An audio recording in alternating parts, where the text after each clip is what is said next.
the only speaker for the Greens, Senator Wright, made a lot of sense in what she said, and she understood the issue and obviously had read very deeply into the topic. And she admitted, and I'm going to quote her, the system is unfair. But then unfortunately she went on to say, but you didn't support the mineral resources rep tanks in the format that we wanted it. And she was addressing the coalition speakers, senators at this stage.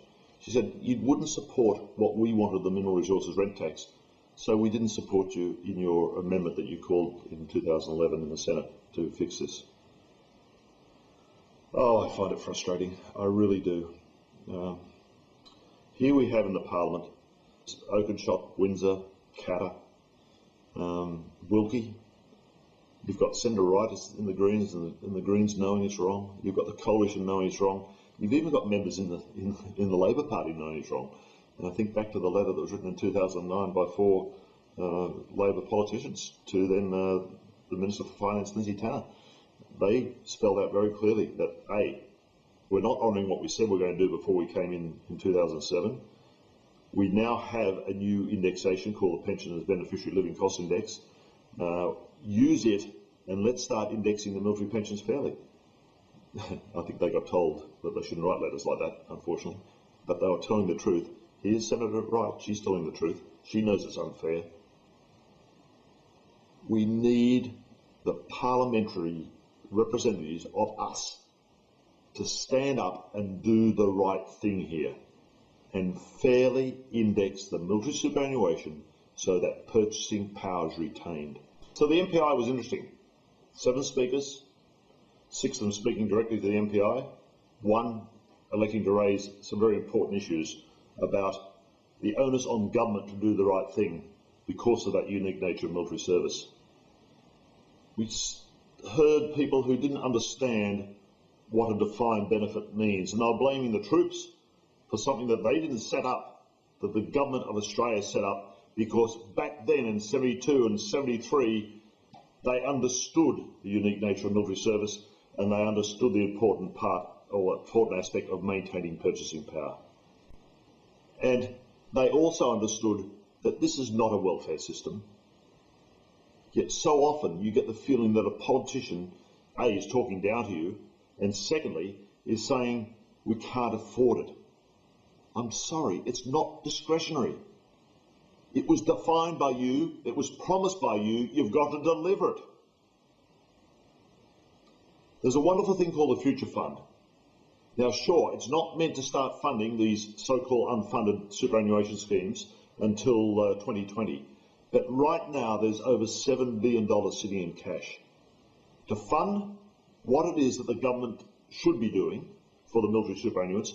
It would take about $20–25 million in the first year, and a bit over $100 million across the forward estimates of the next 4 years. So don't tell me it's going to bankrupt us. What you need to do is have a look at this graph. I know it's been sitting behind me, but have a look at it and just think what impact it's having. It's dramatic because it shows quite clearly that up until 1990, which is the left-hand edge of that graph, things were going well. But then that blue line, which is your Commonwealth superannuants and your military superannuants, falls below the level green line, which is the male total average weekly earning line projected in the horizontal axis. And yes, for about a third of the way across, it didn't fall far away. I'll explain why in a minute. But then it starts falling. And the extreme right-hand side, which represents the end of 2009, it has fallen a cumulative effect of 40% below the male total average weekly earning. While the red line, the pensioners, has been sitting on or then gradually climbing away as they corrected the pensioners beneficiary living cost index, and then increased from 25% to 27.7% of male total average weekly earning. The blue line above is the politician's line, and it doesn't even include the major pay rise at the start of 2012. So the hurt is there, the hurt is real, it is cumulative, and I think the best way I could sum it up is a retired service chief said to me, and this gentleman retired in the early 80s, and he said, my wife and I live in genteel poverty, a lifestyle demanding increasing thrift.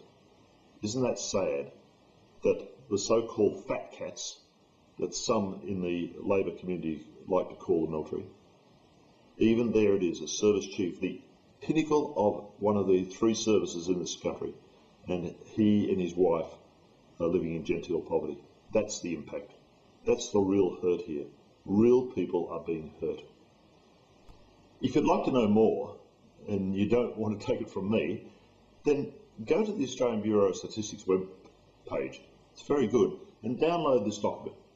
It will give you the history of where CPI has come from and what it currently represents. 6431.0, Consumer Price Index, Historical Weighting Patterns, 1948 to 2011. On the back page is a wonderful summary that explains why now CPI does not protect purchasing power, and yet it did so eloquently and adequately back in the early 70s, right the way through to 1986. Got fiddled with for 3 years in 86 by the Keating Treasurer and took 2% off.